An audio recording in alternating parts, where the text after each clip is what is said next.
Coming up on The World Today. Help comes for Greece from several European countries to contain wildfires raging near Ischia.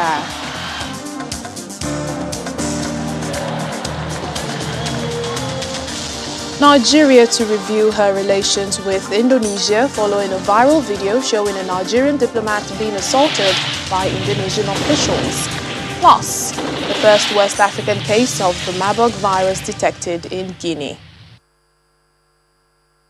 A warm welcome to the program today. I'm Layo Adegoke in Lagos. We begin with breaking news. New York's Governor Andrew Cuomo has resigned. We have more on that from our correspondent joining us, Maria Bird in Washington. Maria, what more can you tell us about this resignation?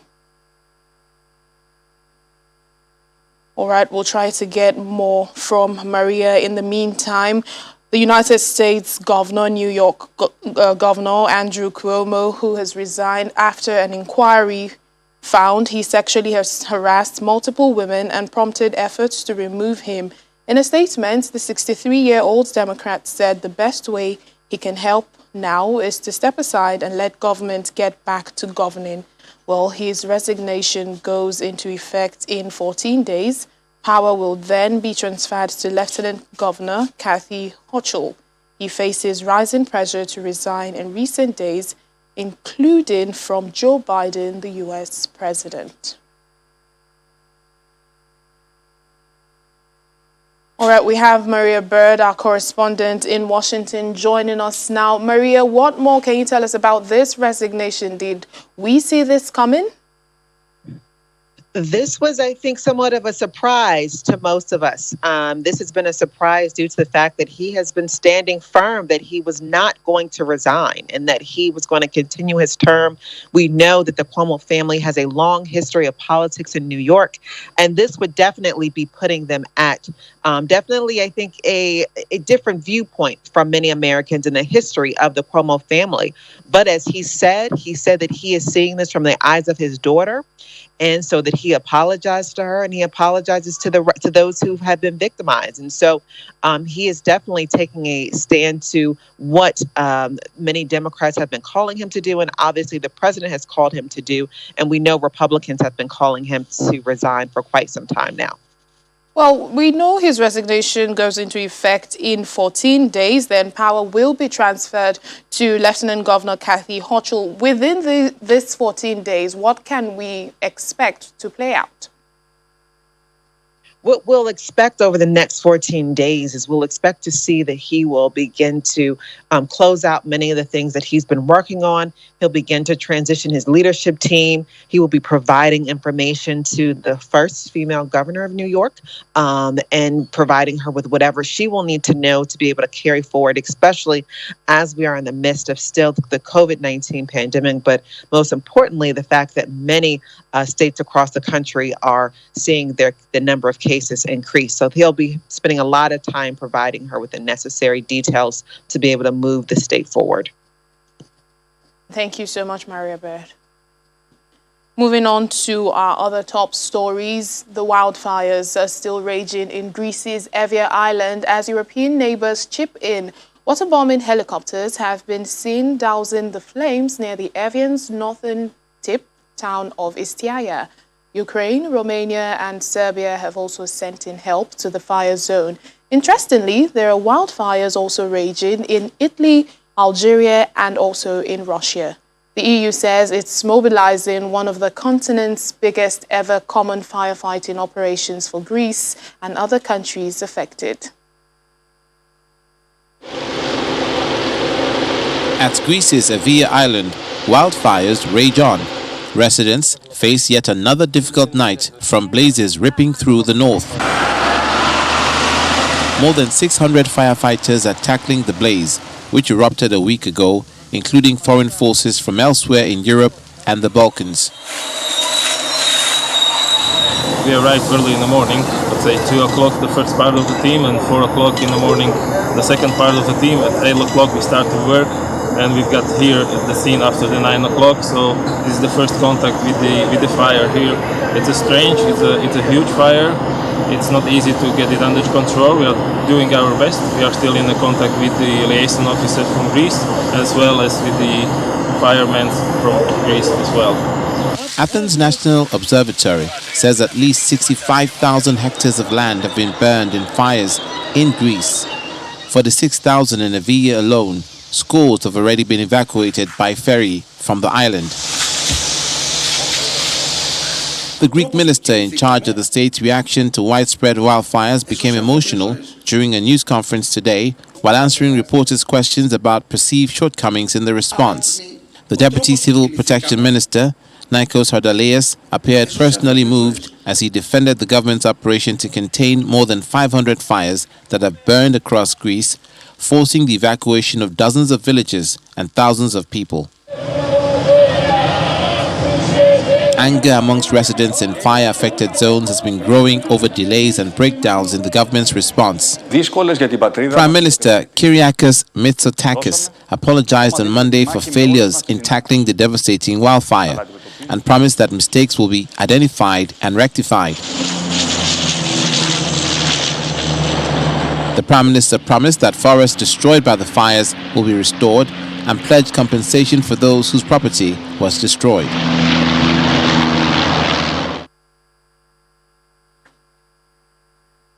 Well, back here in Nigeria, the Minister of Foreign Affairs, Jeffrey Oyema, says the diplomatic relations between Nigeria and Indonesia will have to be reviewed following the assault of a Nigerian diplomat in Jakarta by Indonesian immigration officers. He is also asking the Indonesian government to penalize those officers involved in the assault, reminding the Indonesian government of the rules of the Geneva Convention as regards foreign nationals and diplomats in foreign countries. He was speaking to journalists at a press conference in the Ministry of Foreign Affairs office in Abuja. The minister also states that the Nigerian ambassador to Indonesia will give the ministry a detailed report of the incident. According to the minister, the video of the assault on the Nigerian diplomat, which has now gone viral, was the result of a raid by Indonesian immigration officers searching for illegal migrants in Jakarta. The diplomat was picked up on the street on the assumption that he was an illegal migrant, and when he couldn't provide his documentation on the spot, he was taken to the immigration office. The assault happened when the car carrying the officers and the Nigerian diplomat passed the junction to the immigration office, and the diplomat raised an alarm, fearing he was being kidnapped. The minister had earlier met with the ambassador of Indonesia to Nigeria, Osra Harahap, yesterday, who admitted that the assault on the Nigerian diplomat was uncalled for. There was absolutely no justification whatsoever for this treatment, for this kind of behavior against not only a diplomat, a Nigerian diplomat, but even if it had taken place against any Nigerian citizen, it was totally unacceptable. And so what we have decided to do is to recall for consultations immediately our Nigerian ambassador in Jakarta in Indonesia, and we will have full consultations at the highest level and decide what next steps to take, including a review, of course, of our relations with Indonesia. We have also requested the Indonesian government to take severe and appropriate sanctions against the immigration officials that were involved in this act of brazen criminality. Under international law, the Vienna Convention, diplomats and diplomatic premises are inviolable. And this was a clear breach of the Vienna Convention and an act of egregious international delinquency. Well, our correspondent Kayla Megwa joins us now for more on this. Kayla, just yesterday, the Ministry of Foreign Affairs released a statement acknowledging awareness of the incident with the diplomat and what the ministry has, done so far. Did it come up at the briefing today, whether or not details about the diplomat's arrest were deliberately left out, and it seemed the case had already been wrapped up? Well, the entire press conference today was about that incident in the video that has gone viral. And the minister was very quick to point out, the Vienna Convention that happened in 1961. Both Nigeria and Indonesia signed that particular document. And according to the article, there are 53 articles in the Vienna Convention. And according to those articles, especially Article 22 and Article 29, the premises, Article 22 actually talks about the premises of the missions, how they cannot be raided and things like that. And of course, Article 29 talks about the arrest of diplomats. This particular document is the basis of what we now call diplomatic immunity. And that is what has been breached here. And that is why, that's why the minister is speaking up about this. And of course, you heard him say that we would have to review our relations with Indonesia as a result of this incident. Now, the ambassador to Indonesia, the Nigerian ambassador that is in Indonesia will have to be called back. It's not a recall. They're not asking him to leave there. But they are going to have him come back, and then they will have to do detailed consultations. Remember, this is a diplomatic incident, and it's something that has to be looked at with a fine-tooth comb. And I think the processes have started. The diplomat, as you're seeing in the video there, was picked up on the street. And like we heard in the report, he was walking on the street. And because there was a raid in that part of Jakarta, they picked him up. He is black, of course, and they picked him up and they were taking him to the immigration office because he couldn't provide his documentation on the spot. And Indeed, because of that, they said they were going to take him to the immigration office, which he didn't mind. He entered into that car. The incident that you're witnessing right now happened when he found out that the road that leads to the immigration office was not followed. They had passed the junction. Speaking about that diplomat, and he thought he was being kidnapped. Yeah, speaking about the diplomat so he now, raised an alarm, and as he raised the alarm, they tried to restrain him. It is in the process of that restraining that we now have this video. But it is something that the minister is taking very seriously, especially when it comes to Nigeria. Let's just talk about the current status of the diplomat. It also involves citizens. Yes. I was asking, you've been talking about the diplomat. We want to know his current status, where is he now, and his health.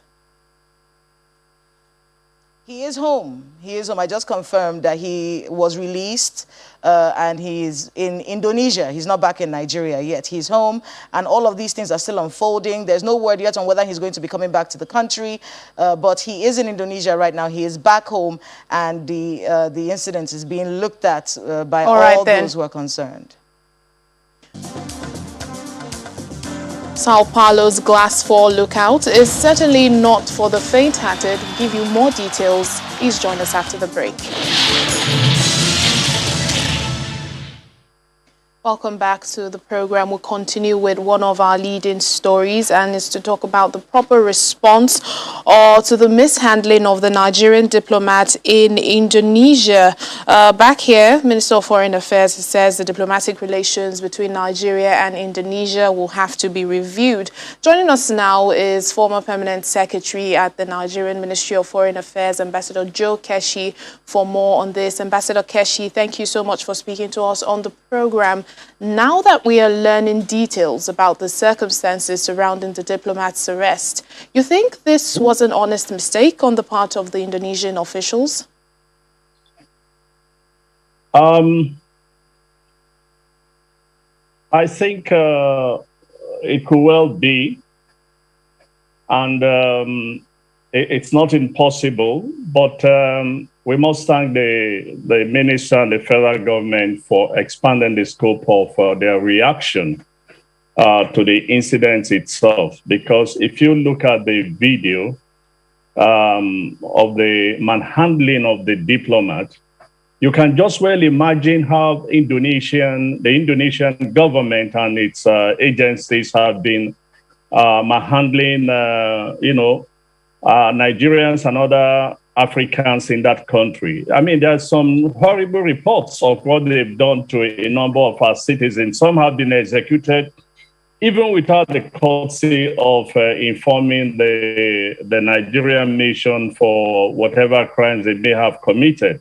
So in a way, I think it's well that the government is handling the matter the way it is doing for now. But as I said, it could have been an honest mistake. But when you look at the video, you would see that the behavior of the immigration officers were completely unacceptable.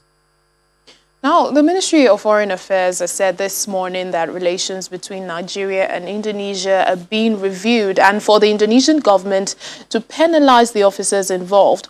What do you make of Nigeria's response? Solomon,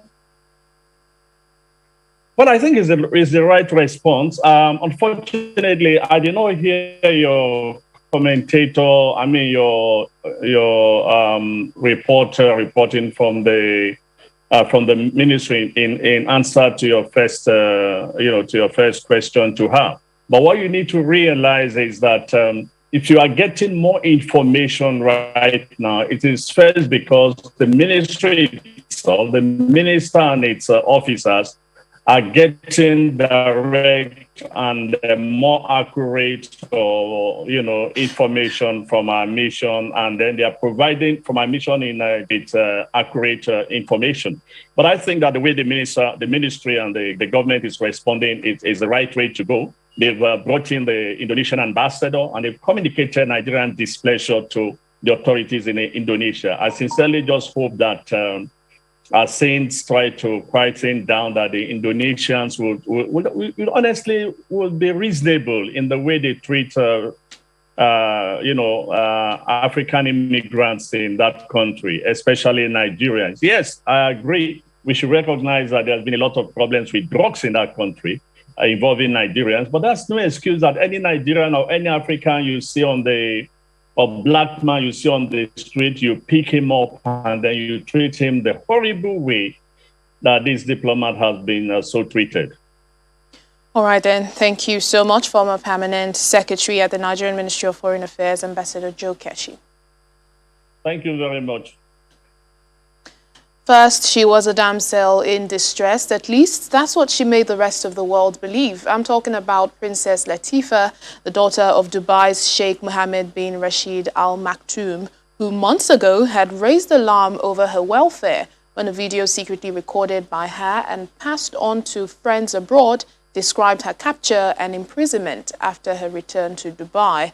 Now, the campaign to free her has been disbanded after she posted a picture in Iceland. The image was posted on Instagram on Monday by a British woman who was previously appeared in photos with her.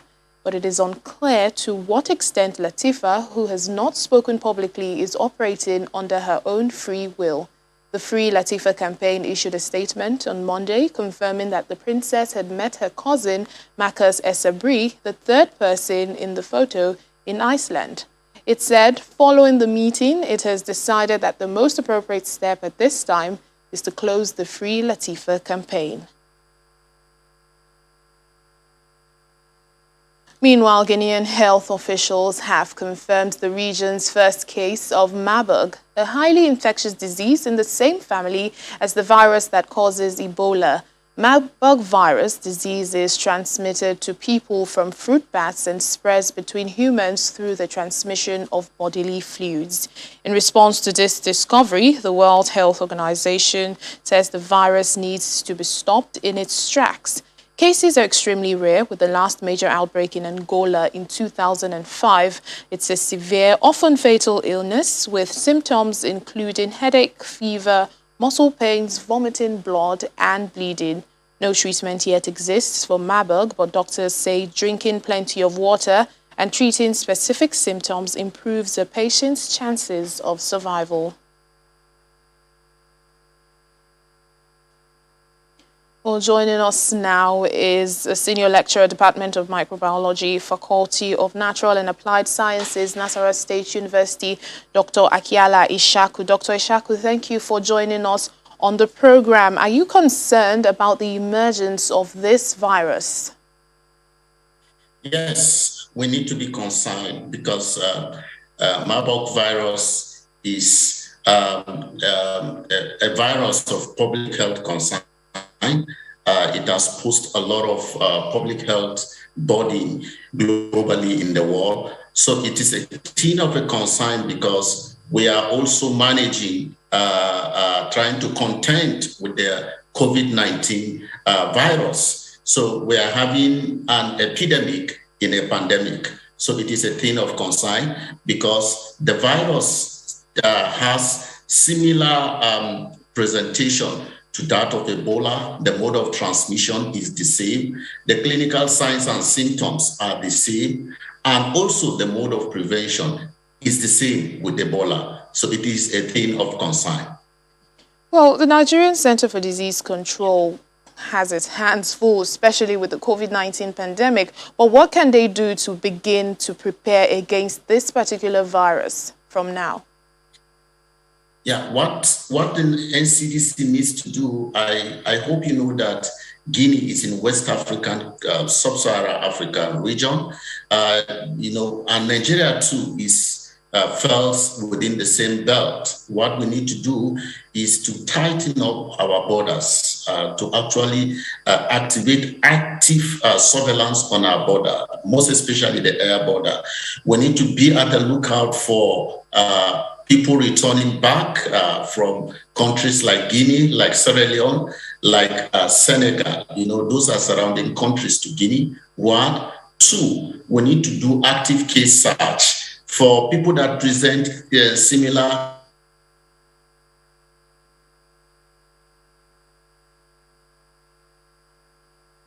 Oh, Dr. Akila Ishaku there from Nasarawa State. Well, we end the program on a high note, literally, as one of the biggest cities in the world now boasts of a bird's eye view of its Brazilian concrete jungle.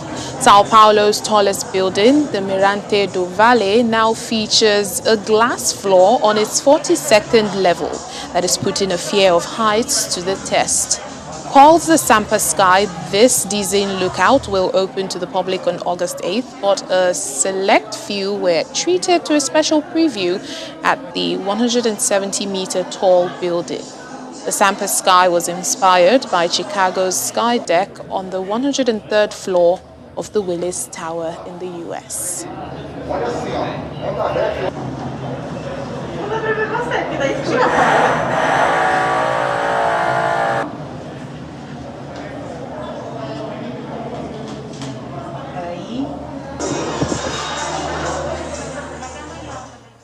And that's it on the program for today. Thank you for watching. I'm Layo Adegoke.